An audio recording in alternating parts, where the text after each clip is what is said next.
اپنے والد صاحب کی زندگی میں ہی اچیومنٹ حاصل کر لی، کامیاب کر لیا، اور اگر وہ کر لیا تو اس کے بعد ان کے کیسے تاثرات ہوتے تھے آپ کے حوالے سے یا آپ کے کاروبار کے حوالے سے؟ جی بالکل ایسے ہی ہے. جب میں نے اسٹارٹ لیا اس وقت تو مجھے خاصی پرابلم ہوئی کہ اوکے. والد صاحب نے مار مور تو نہیں پڑ گئی ذرا دیسی انوائرمنٹ؟ بالکل یہی سین بنا کہ میں میڈیسن کی ایک کمپنی میں جاب کرتا تھا. تو جب میں نے وہ کمپنی کو سوئچ کیا اور یہ ڈیسیژن لیا کہ میں نے انڈیپینڈنٹ کرنا ہے, اوکے. تو ہمارے کمپنی آنر اللہ ان کی مغفرت فرمائے وہ میرے گھر آ گئے. اچھا. اور والد صاحب کو انہوں نے کہا جی دیکھیں میں آپ کے بیٹے کو جو ہے نا وہ 24,000 جو ہے وہ سیلری آفر کر رہا ہوں, اور یہ بات ہے 95-96 کی. تو کہتے ہیں یار 24,000 پے کر رہا ہوں اس کو, میں گاڑی آفر کر رہا ہوں, ساتھ انسینٹیو بھی 10% دے رہا ہوں, اس کے باوجود یہ جو ہے نا یہ جاب پہ ایگری نہیں ہو رہا. انہوں نے والد صاحب کو خاصا جو ہے نا وہ جذباتی کر دیا. جب میں پہنچا تو والد صاحب نے ان کی موجودگی میں مجھے پوچھا کہ ہاں بھائی نوکری کو چھڑ رہے ہیں؟ تو میں نے انہیں کہا جی اب میں نے اپنا کام کرنا ہے. تو کہتے ہیں نہیں یار ہم مزدور لوگ ہیں, ہمارے بس کا کام نہیں ہے, میرا پتر چنگے پیسے آ رہے ہیں آرام نال نوکری کر, آئی روزی نو لت نہیں ماری دی ہوندی. اوکے. تو میں نے کہا جی ضرور آپ کی بات ٹھیک ہے, میں آپ کے ہر حکم کو جو ہے وہ مانتا ہوں, بڑوں کی عزت الحمدللہ احترام شروع سے کرتے آئے ہیں.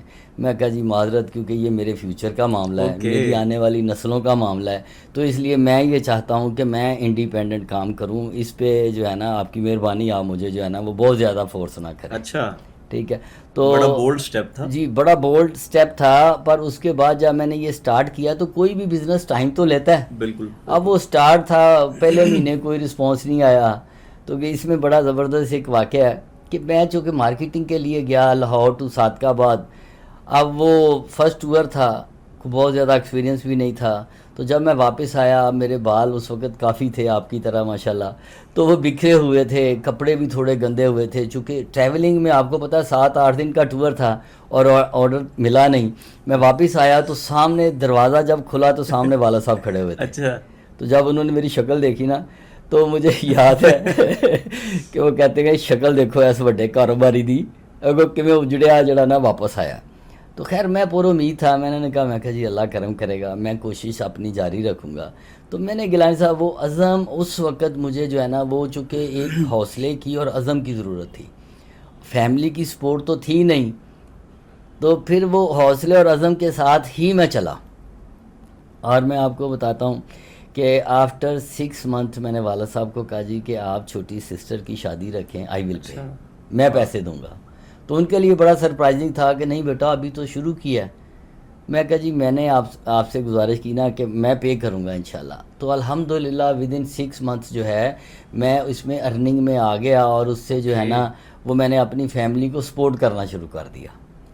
تو پھر والد صاحب نے جب دیکھا میں نے سسٹر کی شادی کر دی ہے, پھر اس کے بعد جو ہے نا ادر معاملات میں بھی انہوں نے دیکھا کہ اب یہ جو ہے نا اس کی فائنینشلی پوزیشن سٹرونگ ہونا شروع ہو گئی ہے, تو پھر ان کی بیسٹ وشز بھی ساتھ آ گئیں, دعائیں بھی ساتھ آ گئیں. بلکہ مجھے کہتے ہیں بیٹا وہ نا ایک چھوٹی سی پراپرٹی ادھر پڑی ہوئی ہے, اس کو سیل کر کے نا تو اس میں ایڈ کر لو اور بھائیوں کو ساتھ اٹیچ کر لو. واہ واہ واہ. ٹھیک ہے نا جی. تو اب وہ چونکہ انہوں نے دیکھا کہ یہ تھوڑا سا چل تو پڑا ہے, تو چلو یہ 7 بھائیوں کو اٹیچ کرے گا. اور الحمدللہ 95 ٹو ٹل اب تک ہم 4 بھائی ہیں, چاروں ہی اکٹھے ہیں, اور اسی فیلڈ میں ہی ہیں, فرنیچر لائن میں ہی. مگر جہاں پہ میں اگر وہ میڈیسن کی لائن سے موو کر کے ادھر آیا تو وہ میرے ساتھ ہی ہیں الحمدللہ. بلکہ میرے بھانجے اور بھتیجے جو ہیں وہ بھی الحمدللہ میرے ساتھ ہی اس وقت جو ہے نا وہ ہمارے دستے بازو ہیں, ہمارے ساتھ ہی مل کے کام کرتے ہیں. ٹھیک ہے. تو یہ بزنس کا ہمارا آغاز تھا کہ جہاں سے وہ پہلے والد صاحب ناراض تھے, اور پھر وقت آیا کہ انہوں نے مجھے اتنا سپورٹ کیا کہ وہ پراپرٹی کہا کہ یار سیل کر کے نا وہ بھی ایڈ کر لو.